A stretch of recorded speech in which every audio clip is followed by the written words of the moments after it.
Welcome to the show, everybody. It's been quite a while, but there's a lot going on, and we just gotta jump back into it.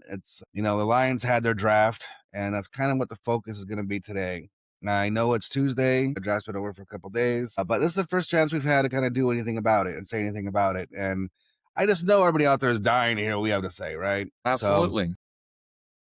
So we gotta get that out there, get it on record. So really, I guess overall, you want to take it pick by pick, or you want to just talk about like grades, or what do you want? How do you want to do this? Let's kind of just walk through the picks. I mean, at least the first few couple of rounds, at least few free rounds.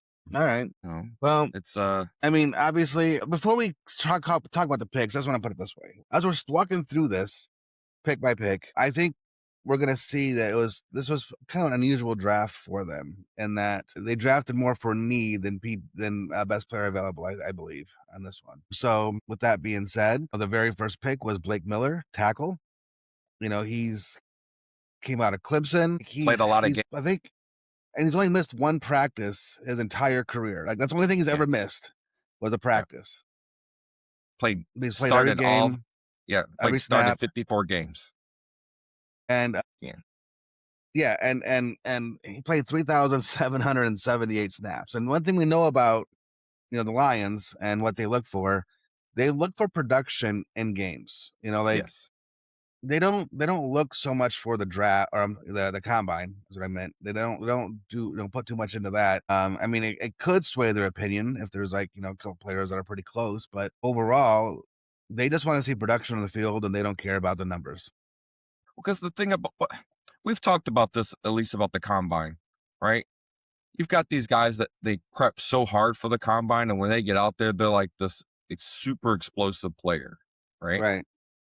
And while it's awesome to see, right?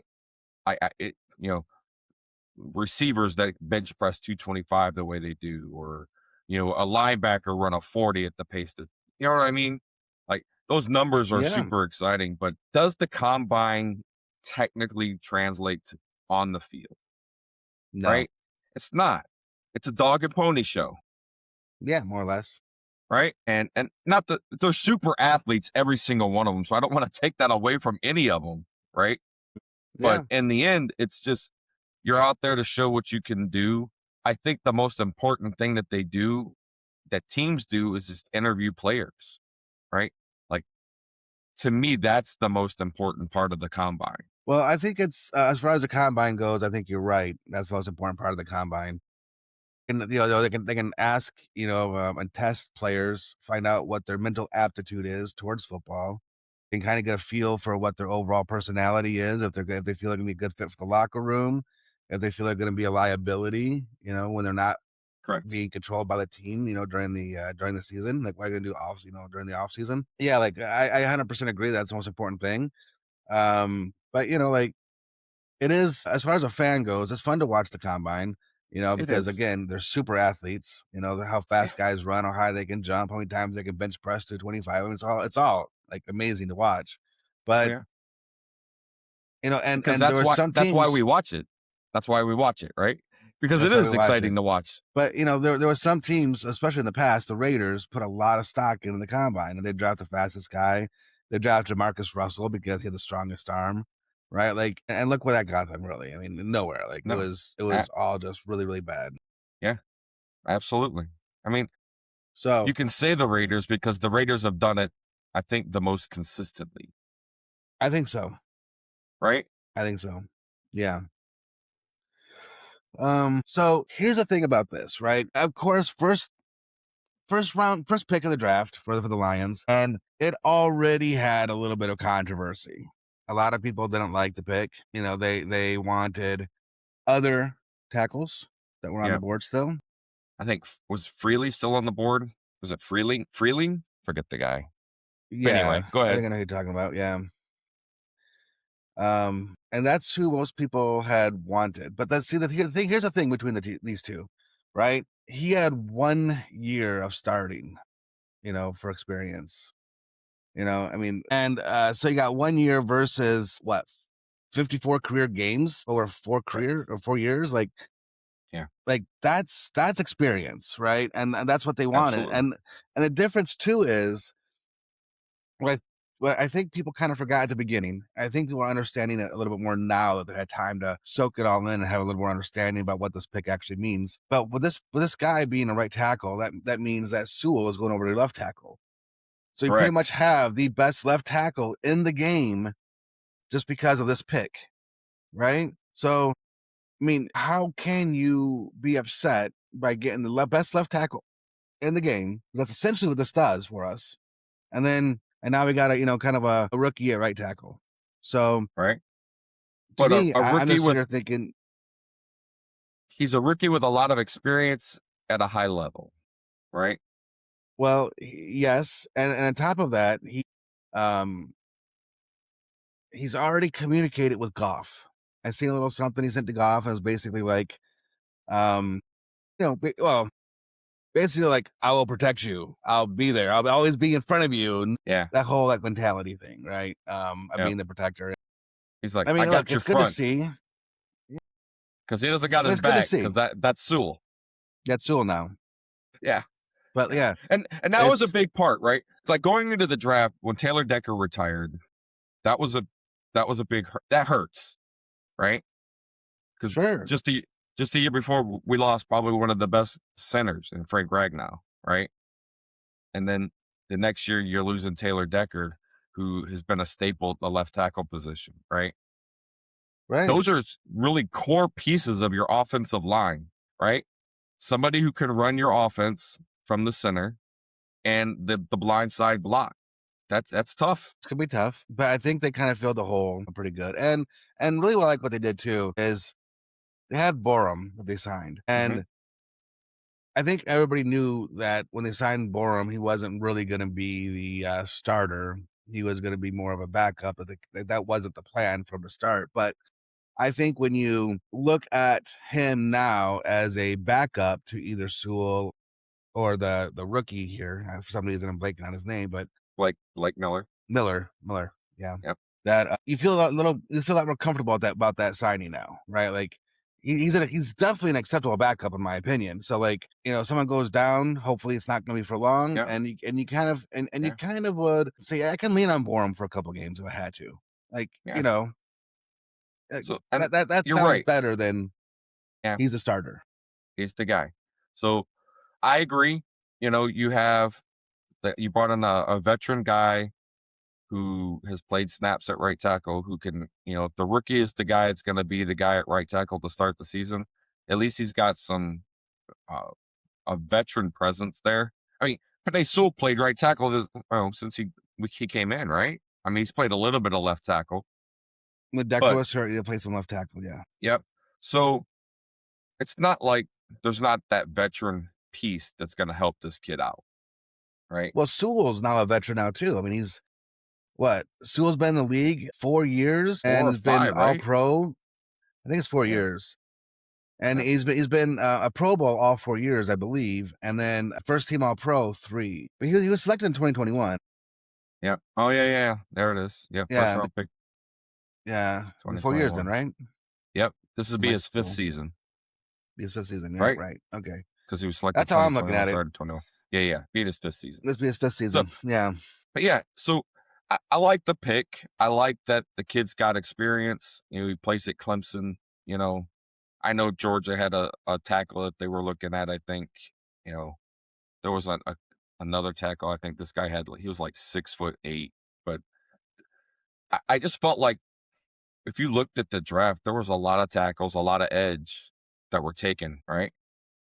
I think So those were the it, deepest positions, right? yeah, So with those being the deepest positions, those are actually positions of need for the Lions, obviously. correct. And that Which really kind of transitions us into the I was just second gonna say pick, that. right? Number 44 overall. Yeah, And so we're 44 overall. They actually traded up, which I don't mind. correct. They Yeah, they actually kind of steal with this trade up to the Jets. It had to been the connection, I'm guessing. but yeah, yeah. But they I forget sent, who's the pick. coach. Yeah. What's that? I said I forgot who the coach was over there for the Jets. Oh yeah. Yeah, With that relationship, right? But They Yeah. sent number 50 over there for number 44, so it's, jumped up 6 slots and only lost pick 128. I forget which team it was, but there was like 20 picks later, a team had to give a third round pick to move up, right? Like, and all we did was we gave it number 128. Like I think that was a wonderful trade, and we got the guy that we wanted. When I Hmm. say we, I mean obviously going to be The the Lions, of course. Lions brass, and they got Derek Moore out of Michigan, and obviously we are more of a Michigan centric type of content Show. creators, and so Yeah. like we watch a lot of Michigan. I'm sure you guys out there, you watch a lot of Michigan because if you're watching us, it's probably because of Michigan teams. It's probably So, because of that. but look, Derek Moore, man, 87 tackles, 22 and a half tackles for a loss, 19 sacks, and 7 passes defended, right, in Yeah. 3 seasons, Right. right? So, I mean, he was really productive, and I think he got his last year. The biggest change I seen was he wasn't such a liability in the run game. He was always kind of one trick pony previously, just getting after the passer. But I seen a lot more discipline in the run game in this last season. I like he is going to be a 3 down defensive end. I think he's going to be able to be trained up. He's gonna be a lot better than what he was in Michigan. Obviously, being on the outside across from Aiden Hutchinson, and of course, obviously a Michigan guy. So we have 2 Michigan edge rushers, and look, It's kind of nice. I think they're both going to be excited about that. Well, and I think you have to be, right? Because Hutch is going to get double teamed. And I think anybody that plays opposite of Hutchinson is going to look good or look better than what their talent shows, maybe, right? Because they're going to get those one-on-one matchups. They're going to be on, so they're going to have that opportunity, which is also kind of helps with your interior rush when you're talking about your defensive tackles, right? They're going to get that too. So, and Hutchinson's just got one of those motors. He just never shuts off. Like he keeps running, he keeps going. Yeah, yes, and he wears down And the offensive lineman.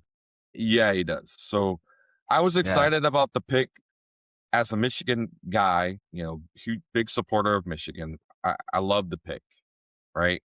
And you're right. I think they gave up, pennies to move up the 6 spots to get this guy, right?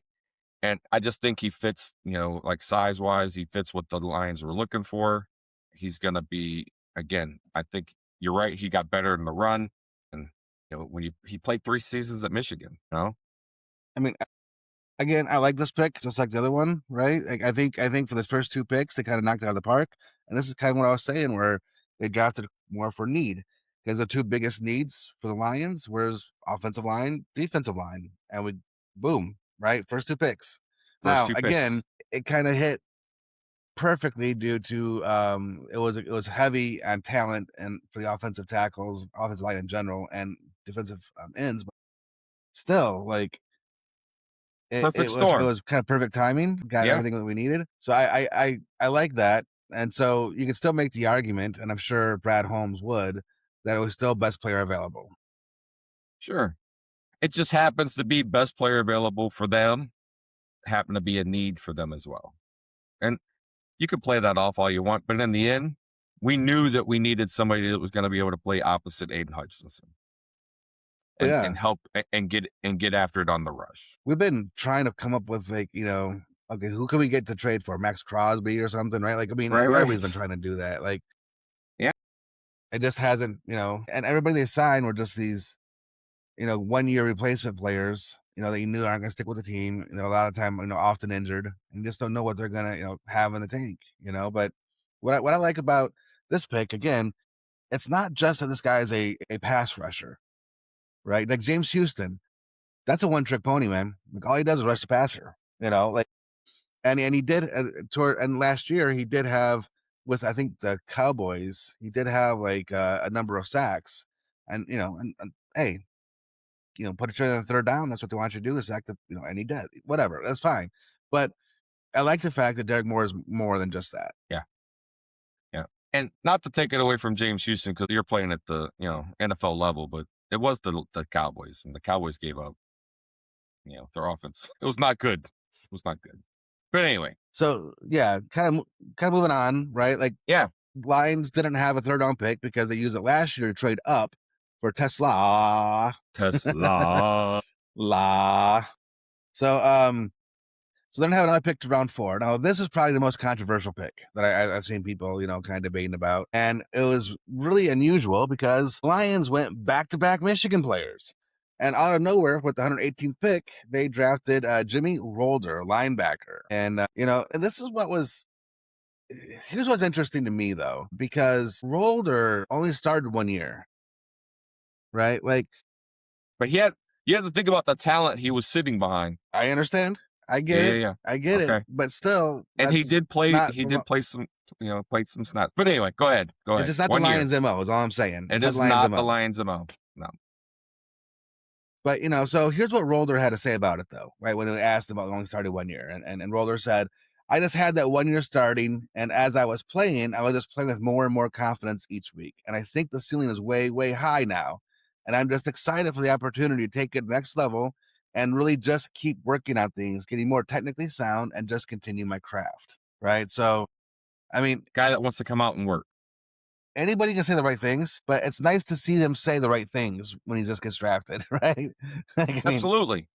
Like, to have that already ready, you know, yeah. and when he gets asked that question, and it's, I think he was a blue collar worker, right? You know what I mean? I think he's going to come into the stadium. He's going to give you everything he's got. Um, and whether he starts out just playing special teams, he's going to come out. He's going to give you everything, and then when he gets his opportunity, but to have him and Jack Campbell, I mean, I think that's a pretty good pairing. So here's what I like about Rolder personally. And I'm not the first person to say this, and it's not a hot take or anything like that, but I think he was very instinctive while playing, right? Like, Hmm. I mean, when you watch him play, he didn't miss tackles, and he just seemed like he was always around the ball. And as a linebacker, what more can you really ask for? Not missing tackles and always around the ball. Um, and I'm not, and man, there's a lot of people that really hate this pick, saying that he was like the 8th best, 12th best, whatever, linebacker, and he was drafted before even like number 6 overall linebacker was drafted. And there's a lot of people, and this is what's sad to me, honestly. Like, a lot of people just don't believe in linebackers anymore. It's like a lot of people not believing in the running back. Yeah. So anytime you take a linebacker now, it's just like he's an off the ball linebacker. He's not rushing the passer. Like, they just think that it's useless to have like a good player in a linebacking position. And it's like, from my perspective, I remember when Campbell, because I know you just brought him up, like when he was drafted, and of course he was drafted much higher. What was it? I can't remember if it was the end of the first or beginning of the second. I just can't remember when And Campbell I was think it was drafted. beginning of the second. And Yeah. No, that was Brian Branch. I think he went in the first. It was him and no, Branch was Gibbs. 4th, wasn't he? Nah, he was in the Because I think it second was round. Gibbs, Laporta, and then it was either Gibbs, Laporta, and Campbell, or Gibbs, Yeah. Campbell, Laporta. I just can't remember the order. But anyway, I know you're Okay. looking it up. Yeah, go That's ahead. good. Yep. I'm Um, gonna look it up. Yep. but now he's like one of the best linebackers in the league. And what's everybody talking about, right? Like, they're talking about, oh, how good Campbell is, and I'm glad he's on our team, not someone else's team. But before, everybody was like, just we can't believe we took a linebacker that high. And of course, that was the same draft. They're like, can't believe we took a running back that high. And now we got one of the best running backs in the league and one of the best linebackers in the league. And who's complaining about that? Yeah, nobody. And it was Gibbs at 12, Campbell at 18, Laporta at 34. Okay. And see, And I then just couldn't remember the order for Gibbs and yeah, yeah, or yeah. yeah. And then I think it was Branch after that. I swear Branch was taken in the second round, but I could be wrong. Well, what you got to open, don't you? No, I'm working on it. Yeah. Yeah, but anyway, I'm just I don't know why people are so obsessed with some sort of um uh like value. Like, you can only draft certain positions at certain times, and you can't draft anybody else anywhere but then. I don't know. That's what bothers me. Because again, nobody cares as long as they're like a productive football player. Yeah, he was drafted in the second round, 45th overall. And but at any rate, it was just I just can't believe that people still hold certain positions of far more value. Like, what, I was supposed to pick this guy just because he's a like a quarterback, I gotta pick him, like, in the second round. I can't Mm, take a linebacker in the second round. I gotta pick a cornerback because that's position's more highly valuable. Like, I don't get it. right. Just Yeah. choose the football player. I don't care what You, position it's in. but yeah, Jimmy Rolder, I think, he's gonna be a contributor. You're gonna see him out on the field. At minimum, you see him in special teams, but I think he's gonna get some chance to play, and I think he's gonna show you what he's good at. Huh. Yeah? Yeah, I think you're right. Um, So he's gonna play. And I think because look, I was never really high on Barnes. I know people are. I haven't been, and so I really would not be surprised if he was able to beat Barnes out for a starting gig. Maybe not at the beginning of the season, but as he learns later on, later in the yeah, season, yeah, I can yep, see him taking over that position. yeah. And it's you were talking about the linebacker, oh, he's off the ball backer. Well, we're trying to build our defense with a front four that's going to get the rush so that we can play everybody off. That's the design of our defense, right? We want to stop the run with plug the Right. holes, get the rush. That's what we're designed to do. So we don't need a guy who can play up on the line. Otherwise, we'd get another edge or defensive tackle. Beside the point, it was another good pick. It was a solid pick, and I can see where the front office why they liked him. Me too. And again, I like the pick more than most people do. So I don't know. I just think it kind of goes with the theme in terms of positions of need because I do think that linebacker is a position of need. And we never filled up, and we never replaced Anzalone, right? We did So not. I think it was a position of need, and we Yep, got it. Got this guy that's again instinctual, and I do believe he'll get better. absolutely. And that going into the next round, into round 5, right? We took a cornerback, Keith Abney, right? Yes, And I like the we went DB because I don't know what's his name, the guy that hasn't played yet. We had two. Don't we have two DBs that have barely Rakestraw hasn't played a lot, and Rakestraw. the Yeah, other guy from is it Alabama, right? Who's the other? I thought it was from Alabama. I don't know who you're talking about there. I mean, Arnold's played. Arnold, that's the guy. But didn't he get hurt at the end of the season? He still played, and Okay. he was like one of the Uh, last remaining cornerbacks that we had. yeah. The Lions are DB deserts or DB destroyers, I guess I should say. DB destroyers. But I like the idea to bring in a guy. He had a really good couple of years, played at Arizona State. So Yeah, this was the one a lot of people were saying was like the best overall value because a lot of people had him going in day two, and he ended up, in day three. I think a lot of that has to do with the size. I mean, he was, what 5'9", 5'10". I guess depends on what you what want to go with or whatever, right? yeah. But Did you catch him in the morning or in the afternoon? right. And what's nice about this guy, again, he's saying all the right things. I mean, he's talking about like he just wants to win, and even though he's played outside in Arizona, if the coach wants him to play nickel or whatever outside, safety, he's like, whatever, I just want to win. And that's great, right? Like that's the attitude that, coaches love. That's the attitude that is going to take to win. Yeah. So his stats say he's 5'11". I got between 5'11" and 6 foot. And he's between 190 and 195 pounds. Okay. That's what ESPN is. I'm pretty much getting it from ESPN, but the draft profile. So a little taller than we were thinking because I thought he was a shorter DB as well. But you know, with the, with his frame, if he is closer to 6 foot like that, he could go and bulk up a little bit and get to 200, and he could be a heavy hitter right next to Branch. That could be some serious for. It could be tough for those underneath guys. Yeah, if I could. And again, if Rakestraw comes back healthy, that dude's a hitter too. And Hmm. and both Rakestraw and Abney, neither one backs down to a challenge, and they're both kind of smaller guys. And I wouldn't mind seeing, both those guys on the field, obviously. When we have to go into dime packages and then kind of, both play a little more on the inside slot guy, again, just to kind of protect against the run, because I think both of them would be great, to try to stop the run in those types of situations where they're spreading everybody out. But yeah, a lot of people like really like Abney. And there's a lot to really like about him too. I mean, again, he has some penalty issues, but I think a lot of people are saying that's more about his size when he's just fighting with bigger guys. Yeah, get caught holding and grabbing that jersey to slow it down, or trying to just to maintain that closeness. And the last 2 seasons, he had 96 tackles, 21 passes defense, and 5 interceptions. Ultimately, that's great, right? I mean, you can't really ask for too much more. Yeah, and Abney didn't run a bad 40.445. No, that's legit. That's a Yeah, legit speed. yeah, Yeah, yeah. So I should look up his 3 cone because I like that better because that's about change of direction. yeah, But acceleration and yeah. yeah. But anyway, So round 5 again, right? Kendrick Law, wide receiver. I think this was a pick that had some people baffled, but again, I wasn't like when I started. The beginning of the draft had me a little like, really, we're actually going by need.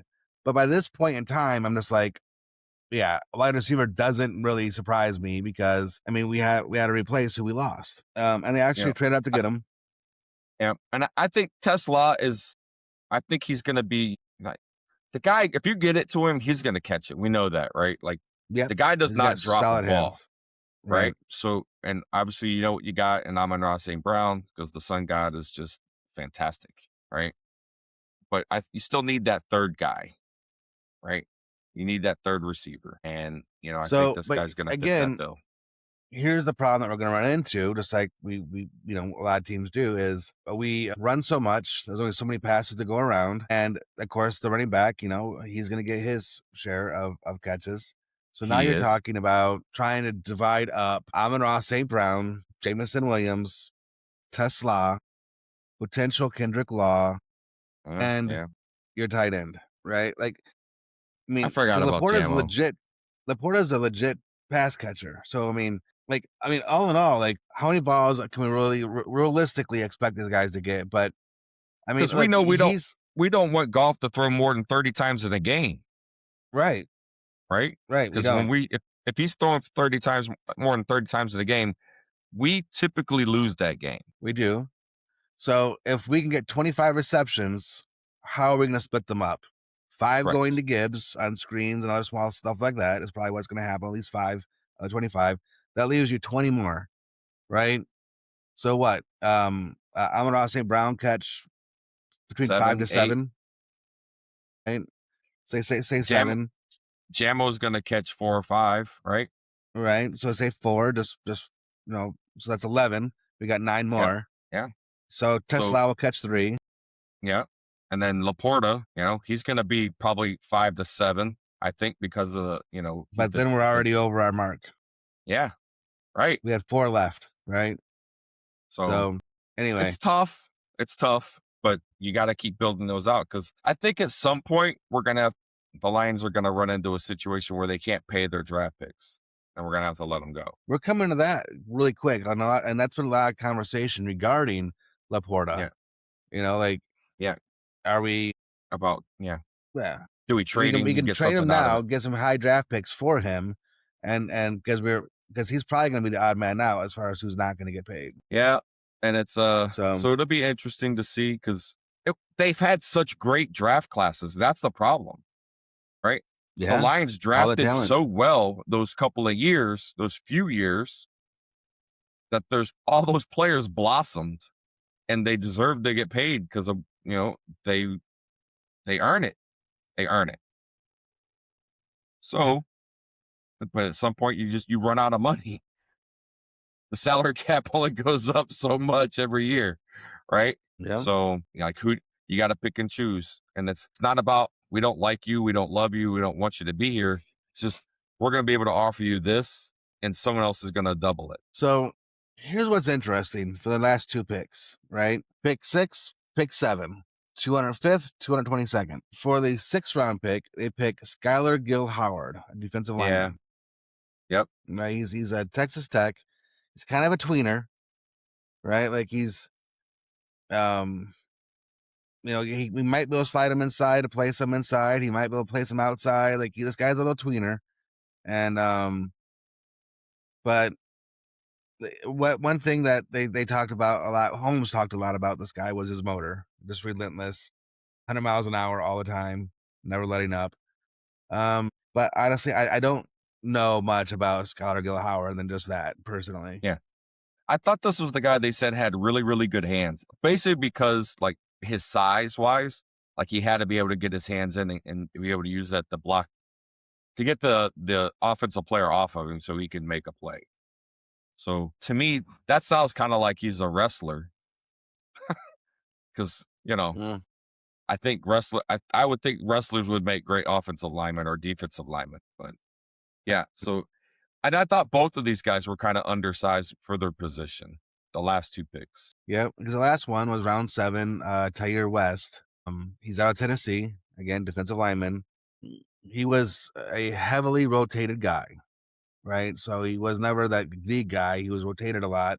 But even for having a lot of being rotated a lot, I mean, he finished his collegiate career with 65 total tackles, 20 and a half tackles for loss, and 10 sacks, and 2 forced fumbles, and a safety. So like it's almost like when he got the opportunity, he made it He count. made it count. Yep, he made it count. Yep. No, I agree. So I mean, again, and when you're talking about 6th and 7th round picks, they're flyers.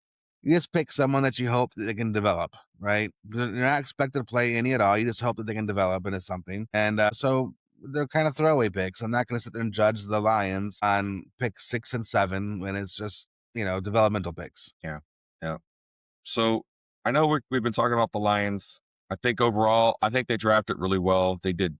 I think they went with need, and they also went with best player available. At that time for them. So I think they used a combination. It wasn't just who's the best player available, right? So what grade would you give them overall for the entire draft? So I think with their first three picks, at least the first two picks, I would have given them like an A minus with the first two picks. Backing up, I think overall probably a B plus if I had to give them a grade. So why would you go? Well, why would the last picks make you take them down? What was wrong with them? It's not so much that what was wrong with them. Jimmy Rolder, who I love, and I know he's right. I think he's going to be a great linebacker. I think he still needs to develop, right? So, and I think that's what you see is Kendrick Law, the receiver. Is he going to be the guy who's going to return kicks, right? Until he can get a spot, which I think I know we have Khalif Raymond still with us, right? No, I think he's that's still who on he's the team. replacing. No, he's gone. Yeah. So he's going to be that guy, right? So Yeah. I don't know. I don't know what we're going to get out of that, right? So it's just more a little bit of an unknown about how they're going to fit into what we're doing. I know that we need defensive linemen because we rotate those guys in because they're big boys. Right. They get winded, and we need that. We need them to come in, We right? do. Overall, I like who they got and how they positioned it and when they got them. So I'm not. I think you can always do better. I guess not that it was a bad draft. At this to me, I think it was like a B plus. Okay. I think that's a little harsh personally. Um, and oh, it's like we're switching sides. Usually you're like the optimist and I'm like the one but Do you a curveball, brother? yeah, it's weird. I thought for sure you're gonna say A or A minus and you said B plus and it surprised me. But I'm gonna go with the A minus, right? Like, um, I don't have a problem like most people do of where people were drafted at. I just don't think it's a thing. I don't think it should be. I mean, let's like hypothetically speaking, and I think this kind of helps solidify my point. If Tom Brady, instead of being drafted in the 6th round, was drafted in the 1st round, okay? And Bill Belichick even said that if he knew how good Tom Brady was going to be, he would have drafted him in the 1st round, right? But Tom Brady surprised even him. But my point is, most people would have been like, how can you draft Tom Brady in the 1st round? He's like a 6th round, like people got him, mocked in the 6th round. Oh Like, yeah. why would you do that? And then he comes out and becomes the GOAT. Is anyone complaining he was drafted in the 1st round instead of the 6th? Right? Like nobody gives a crap. It's all about production on the field, how they play and how they develop. And I don't care if there's and again, I'm going to go back to Jack Campbell for this very specific point. I don't care if they draft a linebacker in the 1st round, off the ball linebacker, I should say. I don't care. if they develop into a good player, that's what we need to win football games is good players. Correct. Like, so I the agree. Lions are supposed to take I agree. someone else that's not as good as Jack Campbell just because Jack Campbell is an off the ball linebacker makes zero sense to me. And then when you look at which players that they're complaining back when Jack Campbell was drafted and say they should take this guy, that guy, that guy. Mhm. None of them are the football player that Jack Campbell is. Yeah. Well, think about the guy, all of the I won't call it, I don't know if it was a lot of the heat, but when Gibbs got selected, Oh, yeah. right? My God, what are they doing? Right. And we sat there and you're like, when you look at what this guy can do, he fits our offense. Right. What I thought was really cool was we did our pre-draft party. We didn't have one this year, but we usually do, and we kind of talk about players to watch out for. And that Gibbs was one of my all-time greatest predictions. I'll just say that, Yeah. right? I'm like, Yes. it was like I was telling you that how many catches he had during his collegiate career, how fast he is. Like the guy is, even though people think that he's an outside runner, he actually runs inside really hard. I mean, Hmm. I'm thinking this guy is the total package for a running back, and I called it then, saying that this like when talking about like Bijan because he was coming out at the time, right? He was. Bijan, and I'm like, Lions aren't going Bijan. I'm sorry, it's just not happening. Like he doesn't fit what the Lions are trying to do. Gibbs does. Watch for Gibbs to get selected by the Lions, and he does. And again, is anybody complaining that we took Gibbs where we did?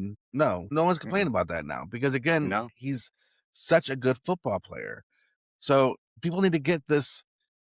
Like at one time, I kind of understood it a little bit because there was such a huge discrepancy in how rookies got paid that you don't want to pay like an off the ball linebacker $60 million because he was drafted first overall. I remember when Aaron Curry was drafted by Seattle out of Wake Forest, how much money he ended up getting. And it's just like, oh my God, like, yeah, back when that whole thing was, completely like lopsided for the rookie, contracts, stuff like that, that Hmm. kind of made sense because you don't want all that money locked up in that type of position doesn't only get that type of money.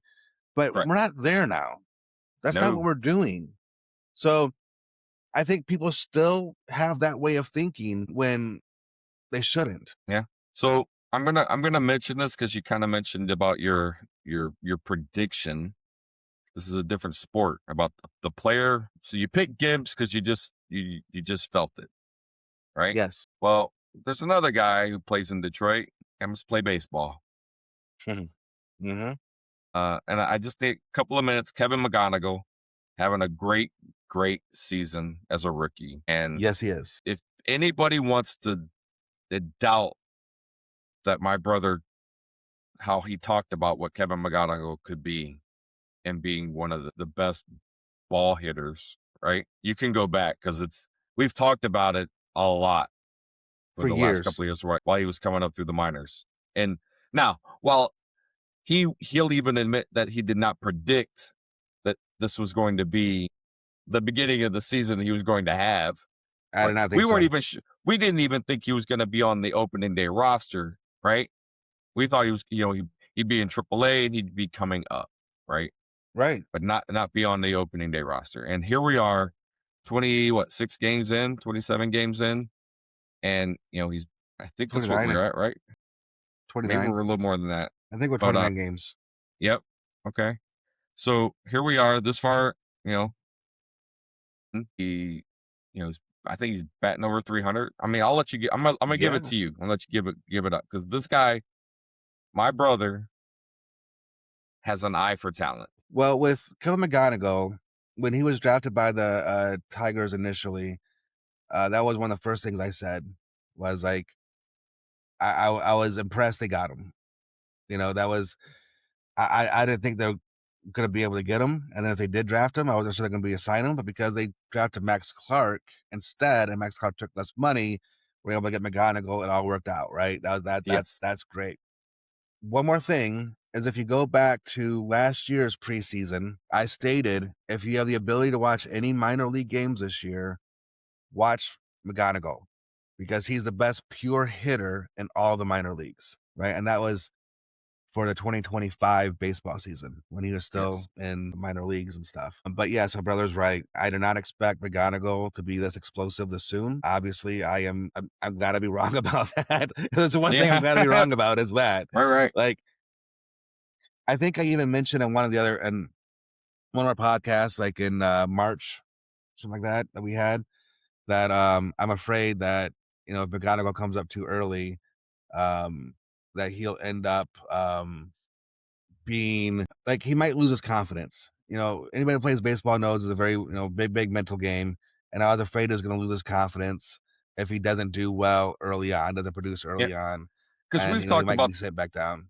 because we've talked We've about the seen transition of batters from the minor leagues to the major leagues because the pitching is so different from AAA. Or we'll just call it from AAA to the big league, right? and McGonagall never played AAA. And He he never skipped it played AAA. completely. He skipped it exactly, right? So So like his I did what not he's I doing expect to have now, some struggles. yes, right. I mean, anybody would, right? You skip AAA, you're coming up, you're going to go up against major league pitching, and you're seeing the ball as well as he's seeing the ball. Because it's not about just him getting hits, it's about him getting on base, right? 24 straight games. Yeah, Yeah, not that's since right. Al Kaline. I think it's Al Kaline Right. Yeah, he's for the Tigers anyways. for the Right. Tigers, correct? But so here's some other stuff that McGonagall's doing.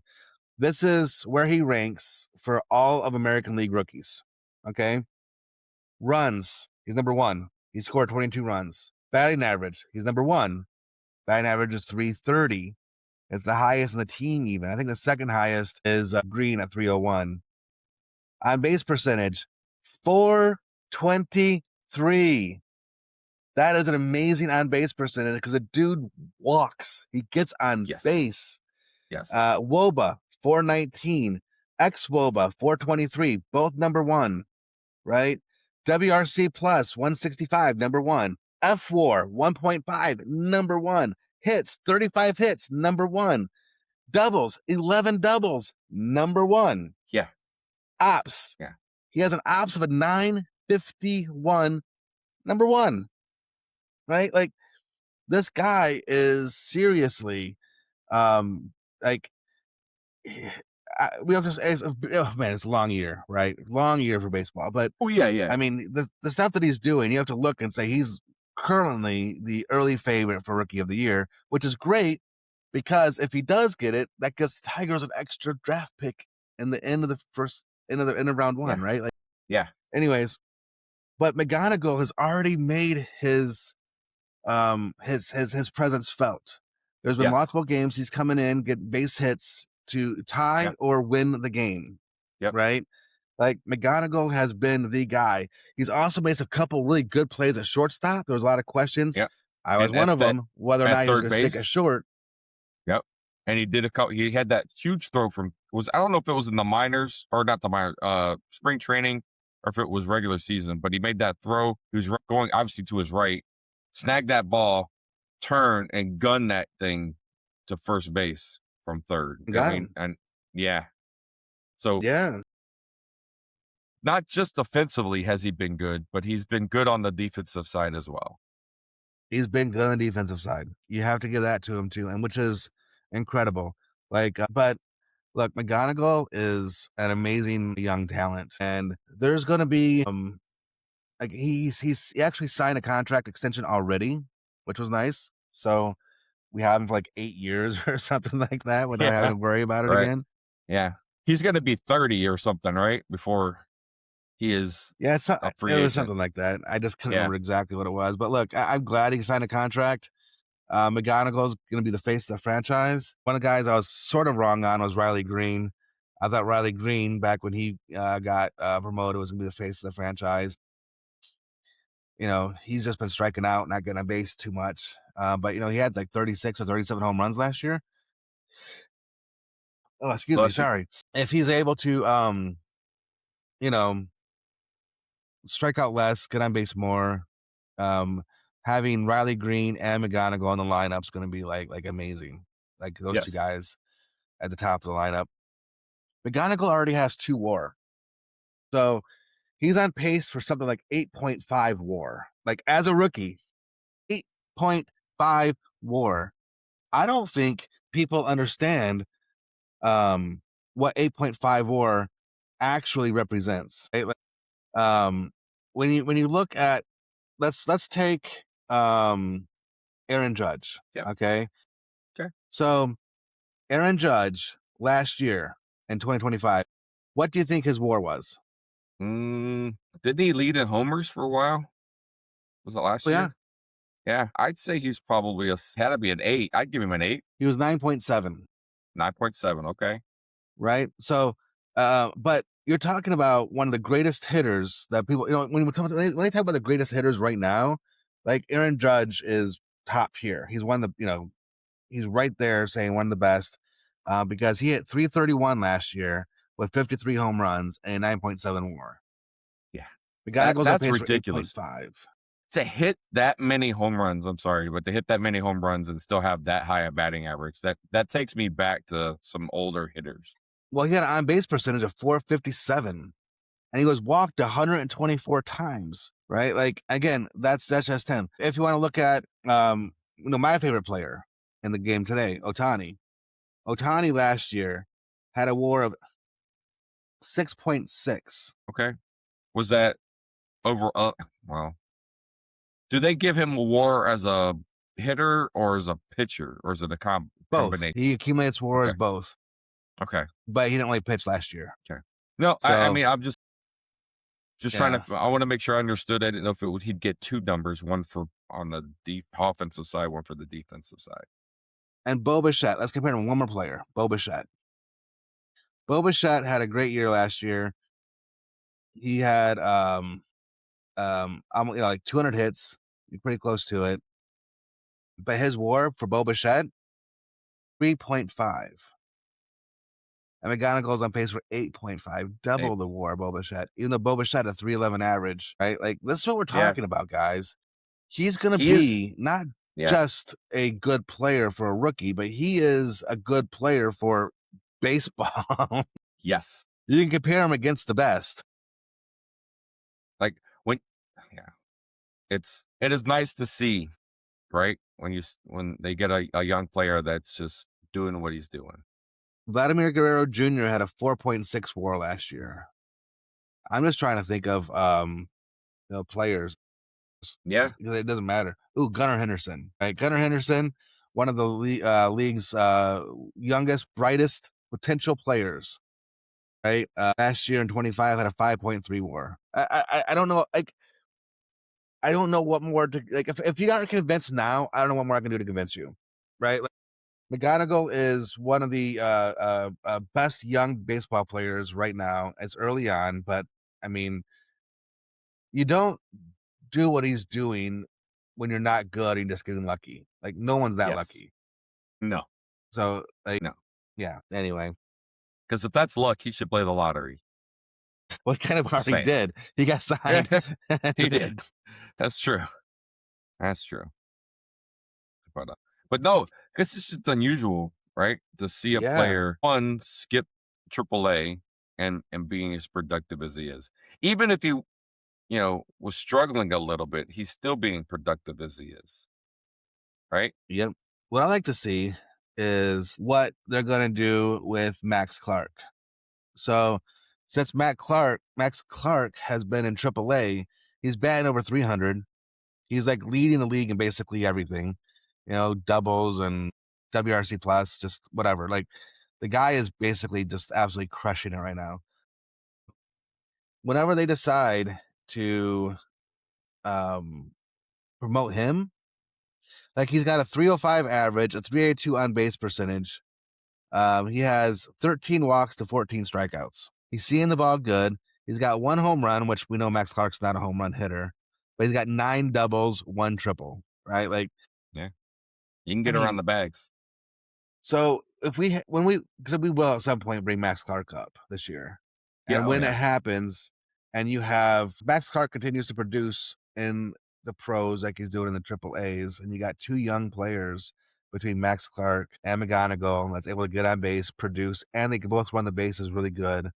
And if Riley Green continues his upward trajectory in terms of this year being able to get on base and get base hits, like all of a sudden our team that was suffering on the offensive side really, really badly is not looking that bad. You know, like that team could legitimately fight for a World Series if the young players produce. Right. But man, and then I don't know if I should keep on going, but I don't Detroit Tigers and their minor league players, they're not done yet. They still got some Mm, really good minor leaguers in the system, yeah. right? So I don't know if you've seen there was a when is that? Anyways, I can't it was maybe 2 weeks ago. There's a shortstop prospect that the Tigers drafted. He's 20 years old. His name is Bryce Rayner. Bryce Rainer. He Yeah. crushed like a 500-foot home run. Nice. The dude is 6'3", as a shortstop. But yeah, he crushed a home run over 500 feet. Yeah.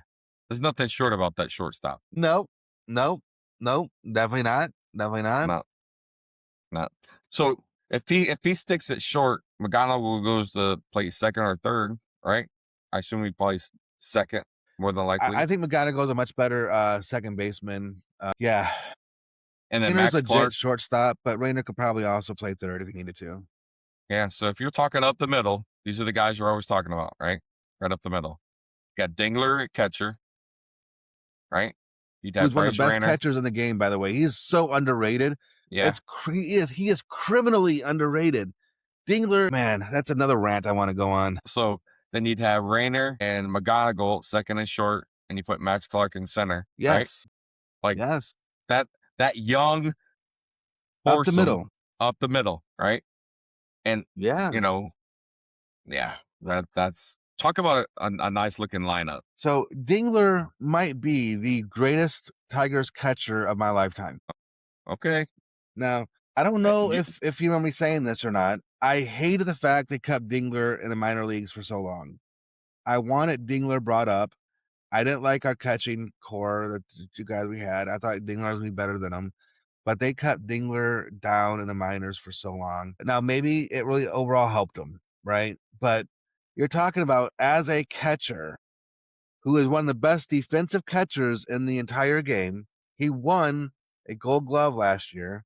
He's known as having one of the best arms behind the plate of throwing runners out.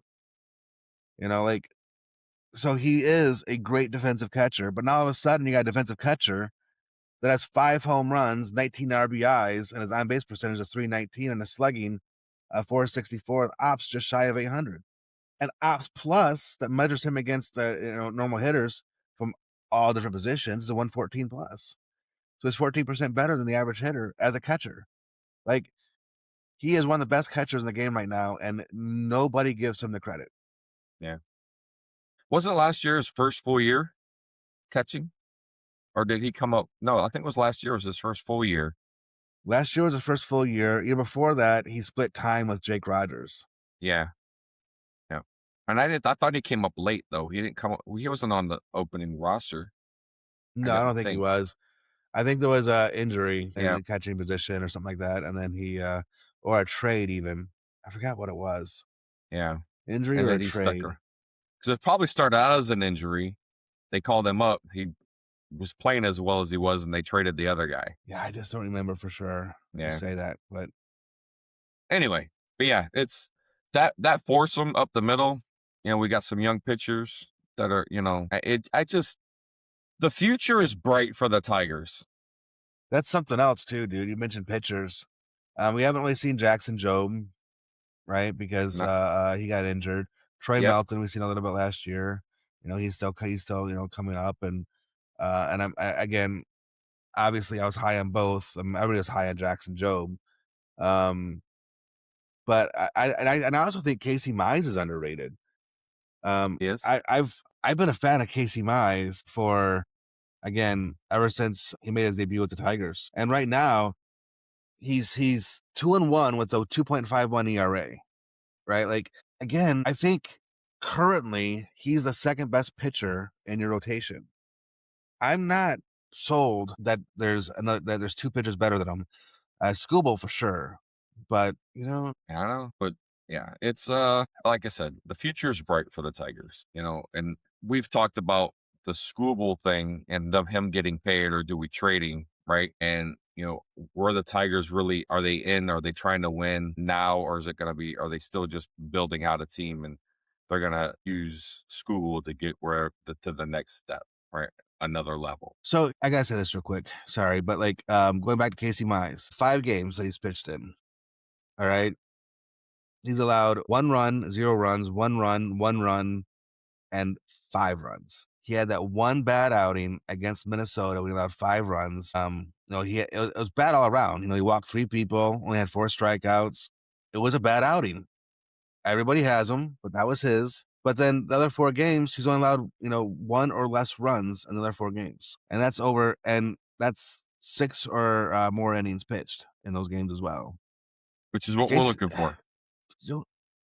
it's like, and he compared him to who most people think is the Tigers' #2 pitcher, Framber Valdez, who is a good pitcher. I'm not trying to take anything away from him, but Framber Valdez right now has a 3.41 ERA, where Casey Mize 2.51, almost a whole point, lower. Yeah, Like, absolutely. I think that Mize is sneakily the #2 pitcher on the Tigers rotation. Just people look at the name, and Framber Valdez has the name. So anyway, man, I just keep going. It's all right. That's why we do the It's your show. fault though. You started talking baseball. I know. I was trying to tie it to give you a moment because I just felt like you got to talk about McGonagall and it just, if that steamrolls into everybody because you can't help it. No, McGonigle's just amazing. Yeah. So it's been, what, we're on an hour? I think we're on an hour, something like that. Yeah. Well, we'll have to end it. We got, look, we'll see how many more shows we do. We always say we want to do more shows, but we'll see what happens. I won't say it this time, and we'll, look, guys, if you could, right? Appreciate it if you would be able to like and share video, maybe a little bit. Could you please? Yes. And then that way you don't miss anything that we put out, because you never know when we're gonna put something out. It could be tomorrow, it could be 5 months from now, who knows? But Yeah. you We want to see hope us it's not again. fine because, well, see, all right, May, June, oh, no, no, no. We'll be back from the Philippines. Yeah, yeah, yeah. So anyways, guys, appreciate you watching. It's been a fun show. Miss this so much, and we'll talk to you next time. All right. Take care, everybody.